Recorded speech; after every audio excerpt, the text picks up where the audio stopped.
मैं एक बात कहना चाहती हूँ, ये बात थोड़ी सी कड़वी है लेकिन सच है। एक बेटी की डिलीवरी हुई, सास दौड़ी दौड़ी आई, साथ में फल फ्रूट दवाएं सब कुछ लेकर गई।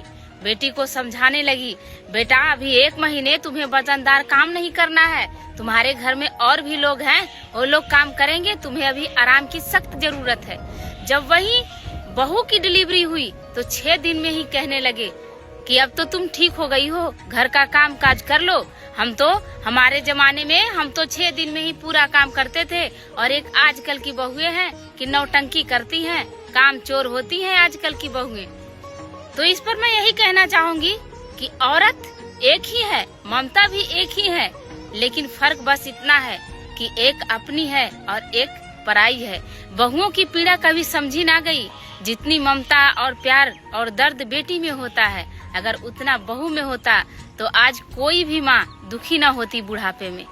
लेकिन ऐसा नहीं है कि सभी सासू माँ सभी ननद एक जैसी होती हैं, ऐसा नहीं है। मैंने अस्पताल में रियल देखा है।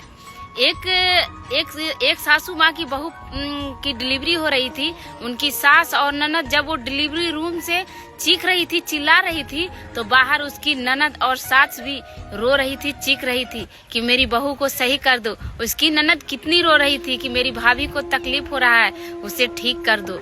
मैं जब देखी ना तो मैं भगवान से यही दुआ की कि हे प्रभु, सब बेटी को अगर ऐसी ननद और ऐसी सास मिलती तो कभी सास बहू के झगड़े ना होते, न कभी कोई मार होती, न कभी किसी बहू का घर बिखरता।